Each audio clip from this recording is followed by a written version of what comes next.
Determine whether the following relation is reflexive, symmetry or transitive. We have been given that R is going to pick up ordered pair which will satisfy 3x minus y is equal to 0. This particular condition. For example, 1 and 3. 3 into 1 minus 3 is equal to 0, right? So where x comma y belongs to the set A. It comes from the set A. So the numbers have to come from there. And A is going to be made up of 1, 2, 3 till 14. Okay, next. We'll check on reflexive. So the thing is, we need to check on reflexive, symmetry and transitive.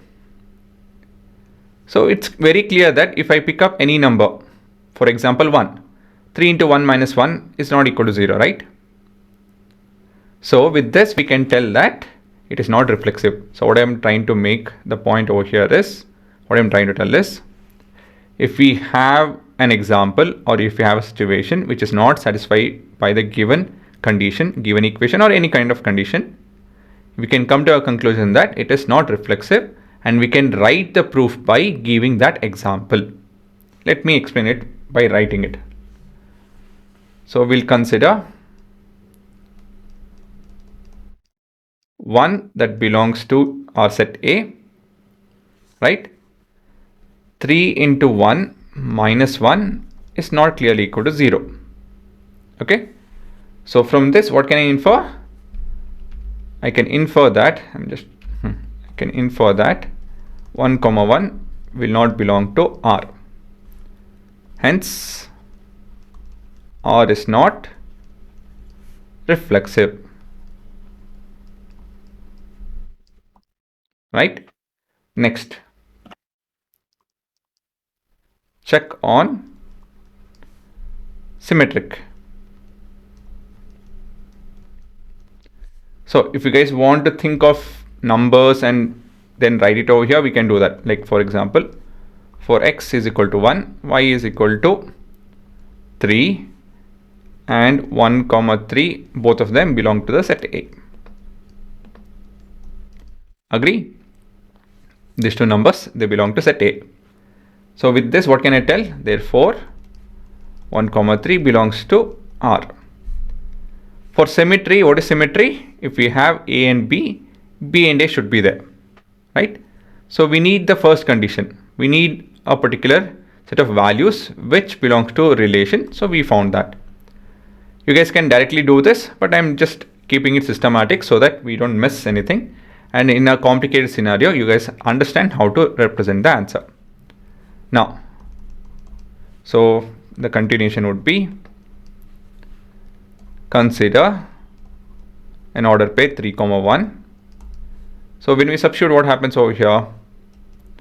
So we have this to be 3 into 1 minus 1. Again, this is not clearly 0. Okay. So what can I infer from this? Therefore, 3 comma 1 will not belong to R. Agree? Sorry, I should put that. So with this, I can tell that R is not, this is symmetric. Okay. Next, transitive. So for transitive, I need two pairs. We're going to check on transitive. So I need two pairs. One is already, so 1 comma 3 belongs to R, right? We already have one of the pairs. Next, so we have to pick up the next pair being, for x is equal to 3, then we have y is equal to 9. As 3 and 9 belong to set A. From this I can tell 3 comma 9 will belong to, not should, will belong to R. Is that correct? Okay, in transitive, what do we need? We need 3 pairs. One pair I can get it from symmetry. I borrowed from symmetry. The second pair I found out. Again, if you guys are able to do it mentally, you can directly write it This too is not that much of writing, but learn to be organized. Now, consider what is the order pair which we have to consider? The first and the last, that is 1, 9. So this is clearly not going to be 1 into 3 or 3 into 1 minus 9. It's clearly not equal to 0. This implies 1, 9 is not part of your relation, the part of the output. This implies R is not transitive. Okay, so finally we can tell R does not satisfy any of the condition.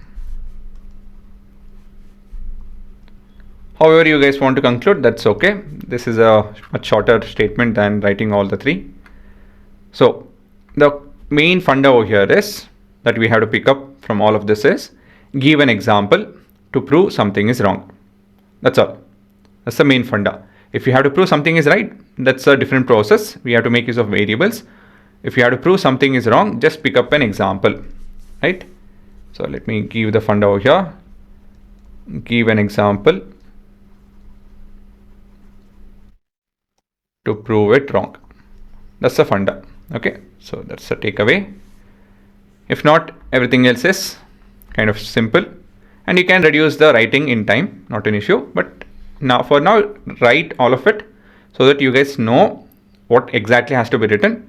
You can cut short, say this, you can cut short, such calculations, such things you can cut short. But I think, being thoda organized is going to help in a long term. So let's write everything.